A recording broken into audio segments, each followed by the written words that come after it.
આદ્યશક્તિની આરાધનાનું પર્વ એટલે નવલી નવરાત્રી। આપણે નવરાત્રીના 9 દિવસ સુધી માતાજીની આરાધના કરતા હોઈએ છીએ, ત્યારે નવરાત્રીના પહેલા દિવસે માં શૈલપુત્રીની વિશેષ પૂજા અર્ચના કરવામાં આવે છે। નમસ્કાર, BS9 TV ન્યૂઝમાં આપની સાથે હું ભગવતી વિશાવડિયા। આ વખતે શારદીય નવરાત્રી 3 ઓક્ટોબર 2024 થી એટલે કે આજથી શરૂ થવા જઈ રહી છે, જે 11 ઓક્ટોબર સુધી ચાલશે। નવરાત્રીના પહેલા દિવસે માતા શૈલપુત્રીની પૂજા કરવામાં આવે છે। માતા દુર્ગાનું નામ શૈલપુત્રી રાખવામાં આવ્યું કારણ કે તેણીનો જન્મ પર્વત રાજા હિમાલયની પુત્રી તરીકે થયો હતો।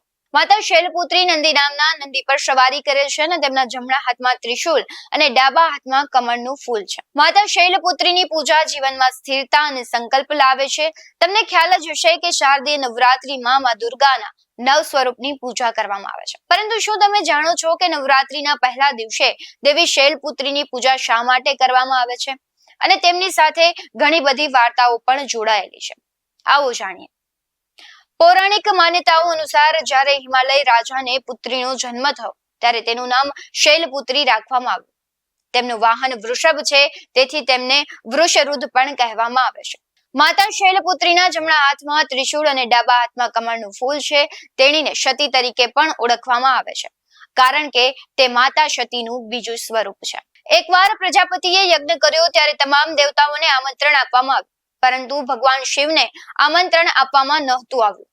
ત્યારે ભગવાન શિવે માતા સતીને કહ્યું કે બધા દેવતાઓને યજ્ઞમાં આમંત્રણ આપવામાં આવ્યું છે, પરંતુ મને નહીં, તેથી મારે ત્યાં જવું યોગ્ય નથી। માતા સતીની પ્રબળ વિનંતી જોઈને ભગવાન શંકરે તેમને યજ્ઞમાં જવાની મંજૂરી આપી। જ્યારે સતી ઘરે પહોંચી ત્યારે તેને માતા તરફથી સ્નેહ મળ્યો। તેમની બહેનોએ કટાક્ષ અને ઉપહાસ શરૂ કર્યો, જે ભગવાન શંકર પ્રત્યે તિરસ્કાર દર્શાવે છે। દક્ષે તેમને અપમાનજનક શબ્દો પણ કહ્યા, જેના કારણે માતા સતી ખૂબ ગુસ્સે થઈ ગયા અને તે પોતાને પતિનું અપમાન સહન ન કરી શકી અને યોગની અગ્નિમાં પોતાની જાતને બાળીને રાખ થઈ ગઈ। આ દુઃખથી વ્યતીત થઈને ભગવાન શંકરે યજ્ઞનો નાશ કર્યો।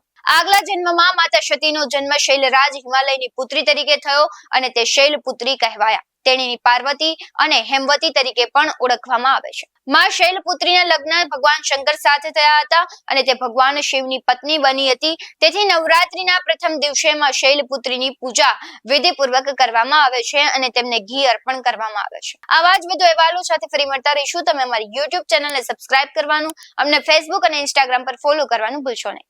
બાકી નવી અપડેટ્સ મેળવવા માટે આપ જોતા રહો BS9 TV ન્યૂઝ। નમસ્કાર।